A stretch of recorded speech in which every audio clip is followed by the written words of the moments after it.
Good morning, students. Today we'll discuss about the causes of environmental degradation.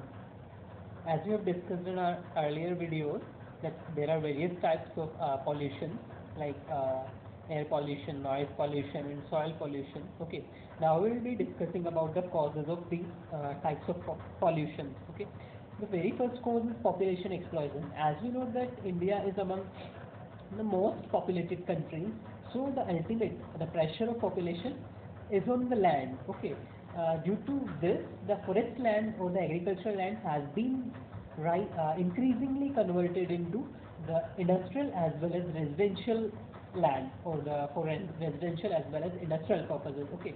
वो land area जो forest area था या फिर जो एग्रीकल्चरल पर्पजेज के लिए यूज होता था earlier, now it has been converted to industrial as well as residential land. Okay, because the housing demand has been increased or is increasing over the years due to population explosion, as well as due to growth and development in number of industries are also rising. That's why we need to set up various industrial zones or wide various industrial zones. Okay, that's why that land area which is on which the forest land used to exist, now it has been converted into either in industrial areas or zones or in residential areas. Okay. Next one is widespread poverty. Okay. Due to widespread poverty, you can say the forest lands or the forest can be a mean of or can be a source of income for the people, because the poor people just generally cut the tree and use the wood use the wood as a fuel for fire, or generally they sell the wood in the market as a fuel for fire. Okay, this you can say this may be a source of income for the poor people in rural areas mainly, and this is harming the natural vegetation. Next one is increasing urbanization due to migration. Okay, from rural area people used to migrate to the urban areas in search of employment opportunities. Okay, due to increased migration, the urban areas are expanding over the years. Okay, uncontrollably. Now, when the people move from rural to urban, they used to seek the places where they can live, or the the need or the requirement for, or the demand for residential areas or the societies in the urban areas tend to increase. Now, what would they do? The urban concentration will now expand. Okay, जो urban areas थे, जो limited areas थे, अब वो expand होंगे. ठीक है, वो rural areas की तरफ या फिर agricultural land जो है वो use हो जाएंगे या use करने लग जाएंगे residential, या फिर convert हो जाएंगे residential areas में. Okay, that means जो agricultural land थी, अब वो बड़ी बड़ी जो companies हैं, ठीक है, real estate sectors हैं, ठीक है, उनमें कन्वर्ट कर दी जाएंगी, या फिर जो बिल्डर्स हैं वो खरीद लेंगे उन एग्रीकल्चर लैंड को, एंड बड़ी बड़ी जो हाई राइज बिल्डिंग्स हैं या सोसाइटीज़ हैं वो डेवलप कर दी जाएंगी, बिकॉज अर्बनाइजेशन की वजह से जो डिमांड फॉर हाउसिंग है वो इंक्रीज हो गई है. Next one is increasing use of insecticides, pesticides and chemical fertilizers. We know that excessive use of pesticides, chemical fertilizers make the land alkaline. Okay, soil की जो एल्कलिनिटी है या salinity है, ठीक है, वो इंक्रीज हो जाती है. That means if salinity increases, ठीक है, सॉइल जो है बहुत ज़्यादा लाइक उसमें जो कंटेंट्स हैं, मिनरल्स हैं, ठीक है, वो बहुत ज़्यादा एक्सेसिवली यूज़ कर लिए जाएंगे, और केमिकल जो है वो इंक्रीज हो जाएगा, क्वांटिटी ऑफ केमिकल जो है इंक्रीज हो जाएगी सॉइल में, जिस वजह से प्रोडक्शन कैपेसिटी सॉइल की डिक्रीज हो जाएगी. ठीक है, so due to increase alkalinity और salinity the soil become infertile. Rapid industrialization, as we have discussed earlier, that on the name of growth and development, number of industries are coming up in the country or the society. So to set up various industrial zones, we need to convert the forest or the agricultural land into industrial zones. And these industries or industrial units will ultimately harm the nature or the environment by releasing the harmful or toxic chemical waste as well as the smog. Okay, जिसकी वजह से जो pollutants हैं वो air में mix हो जाएंगे और एयर को पॉल्यूट कर देंगे. दूसरी तरफ जो केमिकल या टॉक्सिक वेस्ट जो है इंडस्ट्रीज रिलीज कर रही हैं, जिनकी वजह से वो लैंड को, ठीक है, या फिर वाटर को पॉल्यूट करेंगे. नेक्स्ट में मल्टीप्लिसिटी ऑफ ट्रांसपोर्ट व्हीकल्स, ठीक है, ड्यू टू इंक्रीज माइग्रेशन, ठीक है, नंबर रिक्वायरमेंट और डिमांड फॉर ट्रांसपोर्टेशन मीन्स और modes of transportation increases, okay. जब माइग्रेशन इंक्रीज होंगी, लोग रूरल से अर्बन की तरफ मूव करेंगे इन सर्च ऑफ जॉब, तो वेरियस जो है ट्रांसपोर्टेशन मोड्स की ज़रूरत होगी, ठीक है, चाहे वो कुछ लोगों को सस्ता चाहिए, ठीक है, लाइक रेल ट्रांसपोर्ट की ज़रूरत, ठीक है, कुछ लोग सस्ते ट्रांसपोर्ट की डिमांड करेंगे, कुछ रैपिड ट्रांसपोर्ट की डिमांड करेंगे, for example metro rails, okay, उनको जल्दी पहुंचना है अपने डेस्टिनेशन पे, ठीक है। तो वेरियस ट्रांसपोर्टेशन नीड्स अराइज होंगी, जिनकी वजह से air pollution, noise pollution increase होगा। Disregard to the civic norms, okay, that mean जो सिविक नॉर्म्स हैं, जो भी म्यूनिसिपैलिटी है, जो भी रूल्स एंड रेगुलेशंस बनाती हैं, we people generally do not follow these rules, okay. We generally litter the waste here and there, okay, like जो प्रॉपर प्लेसेस है, डस्टबिन है, वहाँ पे उनको ड्रॉप नहीं करते, डंप नहीं करते हैं, ठीक है। We generally violate the civic rules, ठीक है, जिसकी वजह से means people are not aware, okay, they careless, जिसकी वजह से पॉल्यूशन इंक्रीज हो रहा है। So these were the causes of increased population. Either that was air pollution, soil pollution, or noise pollution, or water pollution, whatever it was. Okay. Now we have some effects of the consequence of the increased pollution. Okay, pollution increase होने की वजह से क्या harmful effects हमें देखने को मिलते हैं, ठीक है, मिल सकते हैं। उसके कुछ फैक्ट्स हैं हमारे पास। For example, global warming is increasing day by day, okay, over the years we are observing an average increase in temperature, okay, temperature में एक एवरेज इंक्रीज हर साल हमें देखने को मिलता है। अगर हम डेटा की बात करें तो 0.6 डिग्री सेंटीग्रेड जो है हर साल हमारा टेम्परेचर इंक्रीज होता आ रहा है, ठीक है। ये किस वजह से हो रहा है? ये जो हम टॉक्सिक वेस्ट रिलीज कर रहे हैं, ठीक है, उसकी वजह से, या फिर हम यू कैन से जो पॉल्यूटेंट्स जो रिलीज किए जा रहे हैं इंडस्ट्रीज की वजह से, या फिर कुछ अप्लाइंसेज हम ऐसे यूज़ कर रहे हैं जिसकी वजह से कुछ ऐसी हार्मफुल गैसेज रिलीज हो रही हैं, ठीक है, जो हमारे टेम्परेचर को इंक्रीज कर रही हैं every year. And these gases are widespread known as greenhouse gases, okay, like carbon dioxide एक मेन कंटेंट है ग्रीन हाउस गैसेज का, ठीक है। तो increase emission of carbon dioxide or greenhouse gases are harming the or damaging the environment, okay, imbalancing, making the imbalance between the environment, okay, जिनकी वजह से जो टेम्परेचर है वो एवरेज टेम्परेचर जो है वो राइज हो रहा है, ठीक है। अब क्या होगा जब टेम्परेचर राइज करेगा तो जो आइसबर्ग्स है, ठीक है, ये जो पोलर आइस है जिनको हम ग्लेशियर्स कहते हैं, ठीक है, तो glaciers will start melting, glaciers melt होना स्टार्ट हो जाएंगे, जिसकी वजह से सी लेवल इंक्रीज होगा। सी लेवल या सी जो वाटर इन सी है, ठीक है, वो इंक्रीज, ओशन का जो वाटर लेवल है या सी लेवल है वो इंक्रीज हो जाएगा, and that will turn into some natural calamities, में भी फ्लड्स या सुनामीज जो है आ सकती हैं, जो कि काफ़ी डिस्ट्रक्टिव हो सकती हैं। तो इसकी वजह से, पॉल्यूशन की वजह से ग्लोबल वार्मिंग इंक्रीज हो रही है। ग्लोबल वार्मिंग की वजह से क्या हुआ, आइसबर्ग्स मेल्ट होंगे, या जो ग्लेशियर्स हैं वो मेल्ट होना शुरू हो जाएंगे, तो ओशन लेवल इंक्रीज हो जाएगा, यू कैन से इकोसिस्टम इम्बैलेंस हो जाएगा। Next one is ozone depletion, ठीक है। वी नो दैट हमारा जो एटमॉस्फेयर है उसके आउटर लेयर में एक गैसियस लेयर है, ठीक है, गैसियस लेयर है, ठीक है, ओजोन गैसेस, ओजोन गैस से बनी हुई है वो, जिसको हम ओजोन लेयर के नाम से जानते हैं, जो हमें प्रोटेक्ट करती है उन हार्मफुल रेज से जो सन से आ रही हैं डायरेक्टली, ठीक है, सन से आने वाली हार्मफुल रेज जो कि अल्ट्रा वायलेट या यूवी रेज हैं, उनसे हमें प्रोटेक्ट करती है, उनका डायरेक्ट कॉन्टेक्ट अर्थ से नहीं होने देती है, ठीक है। अब कुछ हार्मफुल गैसेस हम रिलीज करते हैं, हमारे कुछ अप्लाइंसेस लाइक जो रेफ्रिजरेटर्स हम यूज़ करते हैं, एयर कंडीशनर्स हम यूज़ करते हैं, तो ये जो कूलांट्स हैं, ठीक है, ये क्लोरोफ्लोरोकार्बन रिलीज करते हैं, CFC गैसेस, ठीक है। एंड दीज CFC गैसेज और chlorofluorocarbon gases are harmful, very harmful for the ozone layer, okay, ये ओजोन लेयर को डिस्ट्रॉय कर रही है, ठीक है, जिसकी वजह से ओजोन लेयर काफ़ी हिस्सों में जो है वीक पड़ गई है या वीक हो गई, जिसकी वजह से यू कैन से कि जो यूवी रेज है, अल्ट्रा वायलेट रेज है, वो डायरेक्टली अर्थ के ऊपर आएंगी, जिसकी वजह से हमें बहुत सारी डिजीजेस हो सकती हैं, और that can be destructive for the human being, बहुत सारी डिजीजेस को अराइज कर सकती है वो। So these were the consequences, ठीक है, harmful consequences of environmental pollution. Environment अगर पॉल्यूट होगा तो उसके हार्मफुल जो कॉन्सिक्वेंसेज है, रिजल्ट हम देख रहे हैं, ठीक है, ओजोन डिप्लीशन और ग्लोबल वार्मिंग की फॉर्म में। अगर यही कंटिन्यू रहा तो ये बहुत ज़्यादा डिस्ट्रक्टिव भी हो सकते हैं। Next one is state of environment in India. Now we are discussing about the conditions of environment in India. कि इंडिया का जो environment है उसकी condition कैसे हैं. As we know that India is habited of nearly 17% of the world population.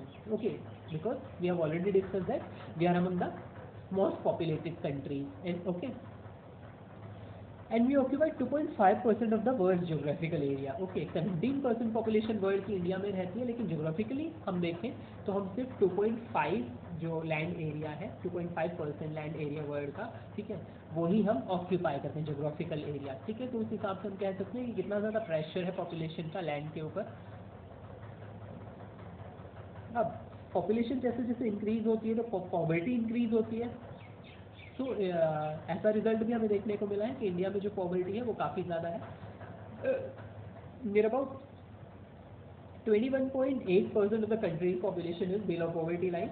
That means those are the people, those who are not able to fulfill their basic needs even. Okay. Now, increased population and increasing pressure of population. What harmful effects it is causing? Like natural endowment. Okay, that means the natural resources which are available in India. Okay, they are being excessively exploited. Okay, ये population ज़्यादा होगी but resource तो limited ही है ना. ठीक है, population ही grow कर रही है, रिसोर्सेज तो जैसे हमने कहा कि रिन्यूएबल एंड नॉन रिन्यूएबल है.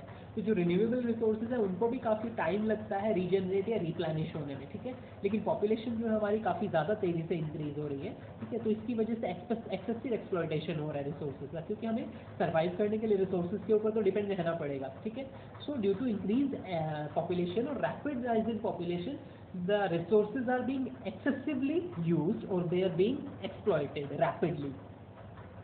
Next one is जब पॉपुलेशन इंक्रीज होगी तो जो कंजम्पशन रिक्वायरमेंट्स है वो भी इंक्रीज होगी. दैट मीन्स कंजम्पशन इंक्रीज हुआ, consumption and production activity increase हुई, तो उसकी वजह से जो वेस्ट जनरेट हुआ, कंजम्पशन और प्रोडक्शन की वजह से जो वेस्ट रिलीज हुआ या वेस्ट जनरेट हुआ वो भी इंक्रीज हो गया.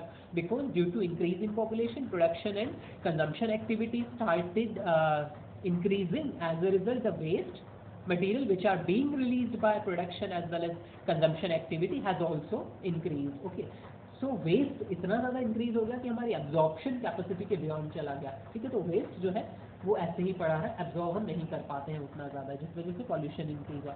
Air pollution, water pollution and sound pollution, ठीक है, काफ़ी ज़्यादा तेज़ी से increase हुआ. जैसे हमने देखा कि population increase हुआ तो ये सारी problem arise हुई. Now, the dichotomy of environmental degradation. If we talk about the dichotomy of environmental degradation, okay, how the environment in India is decreasing or degrading. Okay, किस वजह से? जनरली हमने देखा कि पॉपुलेशन इंक्रीज हो रही है, पॉवर्टी इंक्रीज होगी, तो हमें उसको ओवरकम करने के लिए लाइक प्रोडक्शन एक्टिविटीज़ इंक्रीज करनी पड़ेंगी, इंडस्ट्रियल यूनिट सेटअप करनी पड़ेंगी. इंडस्ट्रियल यूनिट सेटअप करने के लिए हमें जो लैंड है, लैंड एरिया जो है, ठीक है, फॉरेस्ट और एग्रीकल्चर लैंड, उसको कन्वर्ट करना पड़ेगा. ठीक है, दूसरी तरफ पॉवर्टी की वजह से जो डिफॉरेस्टेशन है, ठीक है, डिफॉरेस्टेशन हालांकि एक डैमेजिंग इफेक्ट है एनवायरनमेंट को, लेकिन due to poverty in rural areas many people engaged in deforestation activity because they have adopted the deforestation or cutting of tree as a means of income or source of income. Okay, so deforestation हुआ इसकी वजह से. ठीक है, production and consumption activity increase हुई क्योंकि population increase हुआ. ठीक है, तो इंडस्ट्रियलाइजेशन इंक्रीज हुआ जिस वजह से water and air pollution increase हुआ. ये सब हम पढ़ चुके हैं. Okay, now how to save the environment? Now what are the measures that can be adopted to save the environment from being polluted? Okay, first one is social awareness. Okay, just we have discussed that we are unaware, we are not following the civic rules and regulations. ठीक है, जो भी municipality rules and regulations हमारे लिए बना रही है हम उनको फॉलो नहीं करते हैं. सो we need to be aware, or we need to spread awareness among the people about the harmful effects of the pollution. Okay, and we need to make aware, or we need to spread awareness among the general people, so that how we can protect the environment from being polluted. So awareness government जो है लोगों में फैलाई जाए. Population control, जो population rapid rise हो रहा है उसको कंट्रोल किया जाए, ठीक है, क्योंकि अल्टीमेटली रिसोर्सेज के ऊपर तो प्रेशर क्रिएट कर रहा है, चाहे वो नेचुरल रिसोर्सेज हो चाहे आर्टिफिशियल रिसोर्सेज। तो रिसोर्सेज का excessive utilisation, for example water ही अगर ले लिया जाए, अगर पॉपुलेशन इंक्रीज होगी तो वाटर का कंजम्पशन भी इंक्रीज हो जाएगा, क्योंकि वाटर में मल्टीपल पर्पजेज के लिए मल्टी यूजेज हैं, ठीक है, तो उसके नंबर ऑफ पर्सन अगर इंक्रीज हो रहे हैं तो उसके यूजेज ऑलरेडी मल्टीपल हैं, तो वाटर का जो एग्जॉस्ट करने की कैपेसिटी है वो और ज़्यादा इंक्रीज हो जाएगी, ठीक है। Enforcement of environment conservation act, ठीक है, जो एनवायरमेंट कंजर्वेशन एक्ट है जो कि 1986 में पास किया गया, ठीक है, उसका फोर्सफुली इन्फोर्समेंट या एनेक्टमेंट हो, ठीक है, ताकि लोग रूल्स एंड रेगुलेशन फॉलो करें। Next one is afforestation campaign, ठीक है, like we need to make aware people to plant more and more trees, okay. ऐसे कुछ कैंपेन गवर्नमेंट या फिर एनजीओ चलाए जिससे कि लोग ज़्यादा से ज़्यादा प्रमोट किए जाए पेड़ लगाने के लिए, ठीक है। So people should be promoted or should be made aware about planting more and more trees, okay. Next one is control over industrial and agricultural pollution, okay. Industrial that means जो toxic waste industry release कर रही है, ठीक है, उनका proper treatment, okay, अगर वो release कर रही है तो उनका एक प्रॉपर ट्रीटमेंट प्लांट वहाँ पे लगाया जाए कि जो इंडस्ट्रियल वेस्ट है उसको साथ साथ ट्रीट कर लिया जाए, ओके। तो government should take care about establishing the toxic waste treatment और industrial waste treatment plant, okay. Number of industries तो इंक्रीज हो रही है तो उनका वेस्ट भी इंक्रीज होगा, लेकिन अगर उसके साथ जो है वेस्ट ट्रीटमेंट प्लांट्स अगर एस्टैब्लिश किए जाएँ तो उस वेस्ट को इजीली डिकम्पोज किया जा सकता है without damaging the environment, okay. Next one is agricultural pollution. Now how does the agricultural activity pollute? Okay, agricultural pollution means the soil, okay, the land pollution and the water pollution, the groundwater pollution, okay. जो increased chemical fertilizers and HYBCs हम use कर रहे हैं agricultural output को increase करने के लिए, अगर उसका यूज़ कंट्रोल कर लिया जाए, ठीक है, तो जो सैलिनिटी या अल्कैलिनिटी है सोइल की वो कम हो सकती है एंड ग्राउंड वाटर जो टेबल है वो भी कम पॉल्यूट होगी, क्योंकि जो केमिकल्स हैं सोइल में एब्जॉर्ब होकर नीचे ग्राउंड वाटर में डिजॉल्व हो जाते हैं और उसको पॉल्यूट कर देते हैं। सो फर्टिलाइजर्स को एक लिमिटेड कैपेसिटी या क्वांटिटी में ही यूज़ करना चाहिए। Next one is water management, okay. This is the major problem in metro cities. We generally observe that in summer areas, ठीक है, वाटर क्राइसिस अराइजेस, ठीक है, people are seen to struggle for drinking water, okay, they don't have the proper amount or quantity of drinking water, clear, they used to struggle on daily basis for fetching you can say a container which they use for drinking, or they used to struggle to fill a container or to fetch a container of drinking water in summer season. They can be observed or they can be seen struggling here and there for drinking water, okay. So generally the problem is where there is जहाँ पे भी population increase होगी, okay, density of population generally, okay, where there is higher density of population in the areas, okay, water crisis arise होंगे ही होंगे, क्योंकि water table या ground water table उतना ही ज़्यादा डिक्रीज होगी because the absorption capacity of that area has been increase. Number of people's increase होंगे तो ग्राउंड वाटर टेबल उतना ही ज़्यादा एक्सट्रैक्ट किया जाएगा, ठीक है, ग्राउंड वाटर इतना ही ज़्यादा एक्सट्रैक्ट किया जाएगा, ग्राउंड वाटर टेबल नीचे चली जाएगी, कम हो जाएगी, ठीक है। सो डेंसिटी ऑफ पॉपुलेशन जो है वो एक मेन कॉज है। दूसरी ओवर यूसेज, ठीक है, हम लोग बहुत ज़्यादा ओवर यूज़ भी कर रहे हैं वाटर को, ठीक है, अगर अवेलेबल है तो उसको हम विदाउट रैशनली या फिर इरेशनली यूज़ कर रहे हैं, विदाउट थिंकिंग हम उस रिसोर्स को यूज़ कर रहे हैं, ठीक है, जिसके पास अवेलेबल है वो बहुत ज़्यादा यूज़ कर रहा है और जिसके पास नहीं है वो स्ट्रगल कर रहा है, ठीक है।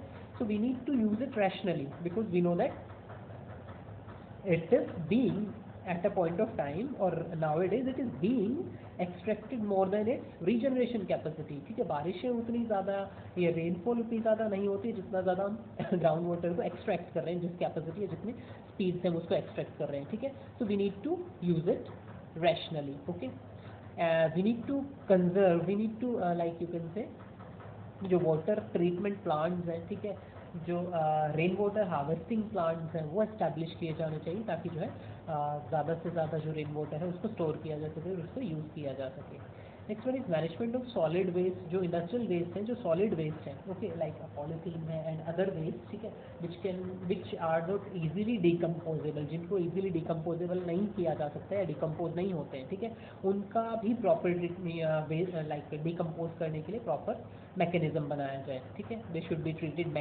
केमिकली। फॉर एग्जांपल पॉलीथीन जो है, ठीक है, उतना जल्दी या इजीली डिकम्पोज नहीं होती है, ठीक है, तो कुछ ऐसे ऑल्टरनेट डेवलप किए जाएँ कि उसको बेनिफिशियली यूज़ किया जा सके, ठीक है। फॉर एग्जांपल आजकल जो है nowadays we are observing the technology that with the help of plastics और plastic bottles, you can say plastic और प्लास्टिक बॉटल्स की हेल्प से रोड्स डेवलप किए जा रहे हैं गवर्नमेंट के द्वारा, ओके। सो ये एक ऑल्टरनेट हो सकता है कि उनको इधर उधर डंप करने के बजाय उनके कुछ ऑल्टरनेट डेवलप किए जाएँ, so that is management of solid waste, ठीक है। तो इस तरीके से हम एनवायरनमेंट को पोल्यूट होने से बचा सकते हैं। इम्प्रूवमेंट इन हाउसिंग, ओके, जो स्लम एरियाज़ हैं मेनली, ठीक है, वहाँ पे ड्रेनेज सिस्टम नहीं होता है, प्रॉपर वेंटिलेशन नहीं होता है, ठीक है, जिस वजह से भी पॉल्यूशन काफ़ी ज़्यादा होता है, ठीक है। तो हाउसिंग फैसिलिटीज़ को डेवलप किया जाए, लेकिन along with the proper management, that means वहाँ पे ड्रेनेज सिस्टम प्रॉपर हो, लाइक वेंटिलेशन प्रॉपर हो, ठीक है। Next one is next concept is sustainable development. Okay, the sustainable development we have learned in our 10th standard. Okay, what is sustainable development? Sustainable development means the development, okay, the development which takes place without damaging the resources. Okay, sustainable development is the development, okay, the state of development you can say, or the development or the level of development which takes place without damaging the present resources, okay, or you can say without damaging the capacity of resources, okay, or you can say the level of development which is achieved without compromising the future resources, or without compromising the future needs, okay, or without compromising the needs of the future generation. Future generation की needs को compromise किए बिना ही जो development का level हमने achieve कर लिया, that is sustainable development. कैसे भी हम इसको एक्सप्लेन कर सकते हैं, okay, very simply the level of development which is achieved और attend without damaging the resources, okay, resources को डैमेज किए बिना ही हमने वो डेवलपमेंट का लेवल अचीव कर लिया है, तो उसको हम सस्टेनेबल डेवलपमेंट कहेंगे।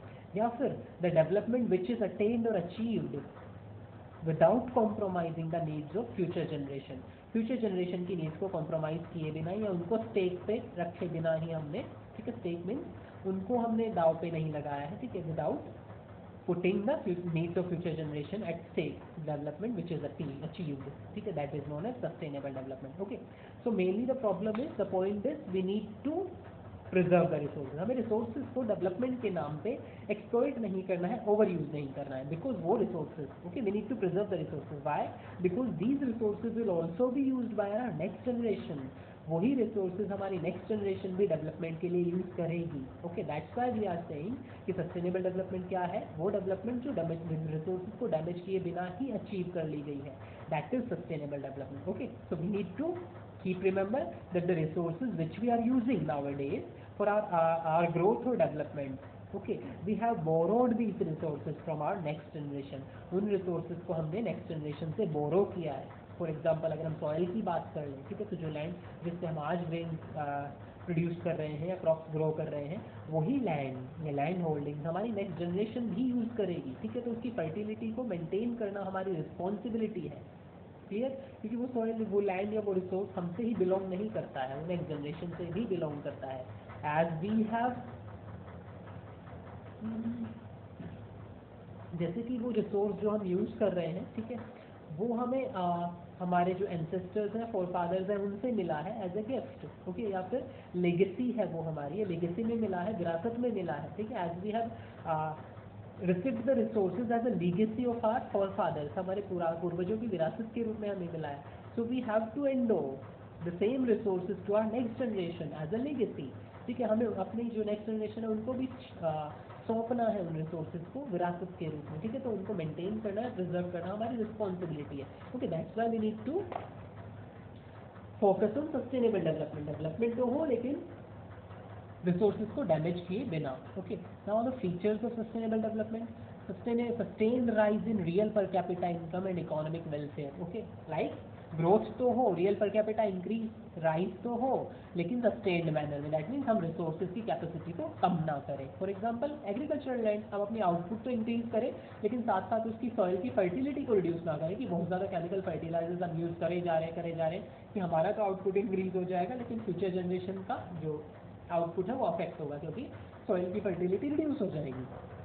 Rational use of natural resources, okay, जो भी नेचुरल रिसोर्सेज हैं, ठीक है, उनको हम रैशनली या सोच समझ के यूज़ करना चाहिए, अदरवाइज वो एग्जॉस्ट हो जाएंगे एक्सेसिव यूज़ अगर हम उनको करेंगे तो। Ability of future generation to fulfil their needs not to be impaired, same thing, वो कह रहा है कि फ्यूचर जनरेशन की जो एबिलिटी है उसको कम नहीं करना है। Okay, we need to compromise with the needs of future generation, क्योंकि वही रिसोर्सेज वो भी यूज़ करेंगे, क्योंकि फ्यूचर जनरेशन भी अपनी नीड्स को फुलफिल करने के लिए सेम रिसोर्सेज को यूज़ करेगी। So we need to keep remember that we don't have to, we should not compromise with the needs of future generation.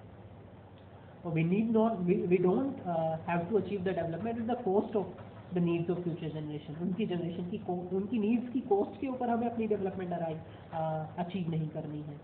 Check on pollution, pollution को control किया जाए, whether it is air pollution, noise pollution और water pollution. Okay, now what are the strategy which can be adopted for sustainable development, that how can we attain और use और adopt sustainable development, कैसे हम sustainable development को adopt कर सकते हैं, वो क्या स्ट्रेटजीज हैं।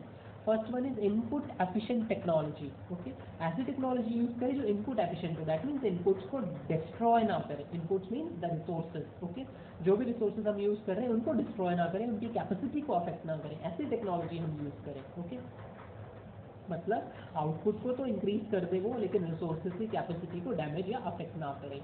Next one is use of environment friendly resources. Okay, ऐसे रिसोर्सेज हम यूज कर, चाहे हम लाइक नेचुरल रिसोर्सेज यूज कर रहे हैं या फिर हम मैन मेड रिसोर्सेज, हम ऐसे रिसोर्सेज यूज करें जो नेचर को हार्म ना करें। फॉर एग्जाम्पल लाइक फ्यूल के रूप में एलपीजी एंड सीएनजी, जिनको हम ग्रीन फ्यूल्स कहते हैं, ठीक है, वो हम यूज करें, जिनको एनवायरमेंट फ्रेंडली भी कहा जाता है, जो एनवायरमेंट को पॉल्यूट नहीं करें, एयर पॉल्यूशन कम कर रही है as compare to its alternate like petrol and diesel. Okay, वो बहुत ज़्यादा पॉल्यूशन क्रिएट करते हैं। Integrated rural development. Okay, integrated rural development means लोगों को रूरल एरियाज में एम्प्लॉयमेंट अपॉर्चुनिटीज प्रोवाइड की जाए। ओके, रूरल डेवलपमेंट के साथ साथ एम्प्लॉयमेंट अपॉर्चुनिटीज भी वहाँ पे डेवलप की जाए, जिससे कि माइग्रेशन कम हो जाएंगे। अर्बन एरियाज में लोग माइग्रेट कम होंगे, क्योंकि अर्बन एरियाज में क्यों माइग्रेट होते हैं, in search of job. Okay, migration कम हो जाएंगी तो जो मोड्स ऑफ ट्रांसपोर्टेशन है उनकी रिक्वायरमेंट भी कम हो जाएगी। ओके, रेल ट्रांसपोर्ट है, रोड ट्रांसपोर्ट है, ठीक है, उनकी डिमांड भी कम हो जाएगी, तो एयर पॉल्यूशन अपने आप कम हो जाएगा। Okay, next one it is saying convert sunlight into solar energy and solar energy into electricity। sunlight को हम solar energy में convert कर दें, solar energy को further electricity में convert कर दें। ओके, so ऐसे टेक्नोलॉजी डेवलप की जाए and now we are using it. Okay, हमने टेक्नोलॉजी डेवलप की है और आजकल हम ये यूज़ कर रहे हैं। इवन गवर्नमेंट भी प्रमोट कर रही है सोलर एनर्जी को by providing the subsidy. Okay, जो सोलर प्लांट्स या सोलर पैनल्स हम लगाते हैं उनके लिए गवर्नमेंट सब्सिडी प्रोवाइड कर रही है। ठीक है, क्योंकि ये एक नॉन एग्जॉस्टेबल रिसोर्स है। ठीक है, तो जो इसके ऑल्टरनेट्स हैं जिनकी क्वांटिटी कम है, लाइक थर्मल एनर्जी है या फिर दूसरी न्यूक्लियर एनर्जी हम या न्यूक्लियर पावर हम यूज़ कर रहे हैं, ठीक है, तो वो उनकी क्वांटिटी कम है, वो एग्जॉस्ट हो जाएंगे। ठीक है, तो उनका ऑल्टरनेट क्या हो सकता है, सनलाइट। ठीक है, सोलर एनर्जी जो कि एग्जॉस्टेबल नहीं है। ठीक है, तो उसको हम यूज़ करें ज़्यादा से ज़्यादा और इकोनॉमिक फ्रेंडली भी है वो। Shift to organic farming. अगर हम ऑर्गेनिक फार्मिंग यूज़ करेंगे तो केमिकल फर्टिलाइजर्स का यूज़ कम हो जाएगा। केमिकल फर्टिलाइजर्स का यूज़ कम होगा तो सॉइल की फर्टिलिटी वापस से रीगेन हो जाएगी। ठीक है, सॉइल पॉल्यूट नहीं होगी। ठीक है, हेल्दी सॉइल होगी। ठीक है, लैंड की प्रोडक्टिविटी इंक्रीज होगी या मेंटेन्ड रहेगी। You can say manage the waste. जो डिफरेंट काइंड ऑफ वेस्ट है, टॉक्सिक और इनटॉक्सिक, ठीक है, उस वेस्ट को ट्रीट करने के लिए प्लांट्स एस्टैब्लिश किया जाए सिस्टमेटिकली, जिससे कि वो इधर उधर डंप ना किया जाए और एनवायरमेंट को पॉल्यूट ना करे। स्ट्रिंजेंट लॉज, कड़े जो नियम है वो बनाए जाए। ठीक है, केमिकल एफ्लुएंट्स या फिर जो वेस्ट है उनको डंप ऑफ करने के लिए कुछ कड़े जो स्ट्रिक्ट जो रूल्स हैं वो बनाए जाएँ।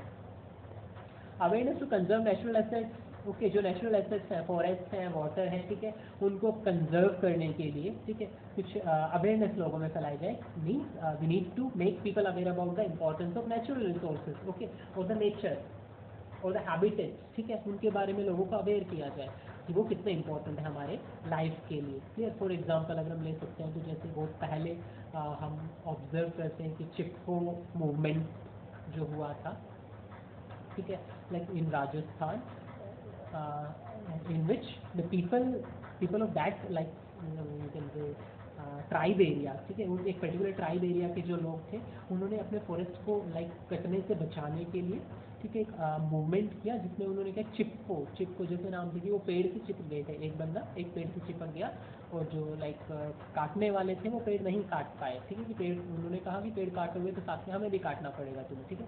So that was the Chipko movement, okay, Chipko आंदोलन के नाम से फेमस है, ठीक है। कुछ स्टोरीज भी आपको मिल जाएंगी हिंदी में, चिपको मूवमेंट या चिपको आंदोलन, ठीक है। तो इस तरीके से वहाँ पे उन लोगों ने एक मूवमेंट चलाया जिसकी वजह से उन्होंने अपने पेड़ों को या अपने एनवायरनमेंट को प्रोटेक्ट किया। तो इस तरीके से लोगों को अवेयर किया जाए कि वो एनवायरनमेंट को डैमेज या हार्म ना करें। तो एक next one is public means of transportation, ठीक है। वी शुड प्रमोट और we should promote the public use of public transport, okay, क्योंकि जितने ज़्यादा प्राइवेट व्हीकल्स होंगे उतना ही ज़्यादा पॉल्यूशन होगा। पब्लिक ट्रांसपोर्ट जो है मोर नंबर ऑफ जो पर्सन है उनको कैरी कर सकता है, ठीक है, एक जगह से दूसरी जगह। तो ट्रांसपोर्ट इस वजह से जो पॉल्यूशन है वो कम हो जाएगा। बट इफ अगर लोग सब अपने प्राइवेट व्हीकल्स लेके निकलेंगे तो नंबर ऑफ जो व्हीकल्स हैं वो इंक्रीज हो जाएंगे, ट्रैफिक इंक्रीज हो जाएगा। ट्रैफिक जो है वो जो है नॉइज पॉल्यूशन और एयर पॉल्यूशन दोनों क्रिएट करेगा, ओके। तो पब्लिक ट्रांसपोर्ट को जो है हमें प्रमोट करना चाहिए, ज़्यादा से ज़्यादा इंपॉर्टेंस देनी चाहिए, लोगों को अवेयर करना चाहिए कि they should use more and more public transport, okay. For example like in Delhi and in Gurgaon metropolitan areas में हम देखते हैं कि जो एयर क्वालिटी इंडेक्स है AQI लेवल जो है काफ़ी ज़्यादा इंक्रीज हो जाता है विंटर सीजन में, ठीक है, क्योंकि एक तो फॉग होती है, दूसरा पॉल्यूशन काफ़ी ज़्यादा, तो AQI काफ़ी ज़्यादा ख़राब हो जाता है, ठीक है, और एयर क्वालिटी इंडेक्स। तब वहाँ पे कुछ लॉज वहाँ की गवर्नमेंट फॉलो करती है, ऑड इवन रूल, या फिर प्रमोट करती है कि ज़्यादा से ज़्यादा पब्लिक ट्रांसपोर्ट यूज़ कीजिए, ठीक है, ताकि कम पॉल्यूशन हो, ओके। सो इसका अल्टीमेट जो नेगेटिव इम्पैक्ट है हमें ही देखने को मिलते हैं। So we need to promote और we should use public transport instead of private vehicles, okay, ताकि पॉल्यूशन को कम से कम किया जा सके, ओके। सो ये कुछ पॉइंट्स थे जो डिस्कस कर रहे थे कि क्या स्ट्रेटजीज हम अडॉप्ट कर सकते हैं to maintain the sustainable level of development का सस्टेनेबल लेवल मेंटेन करने के लिए, ताकि रिसोर्सेज को हम ज़्यादा से ज़्यादा डैमेज या हार्म ना करें, ओके।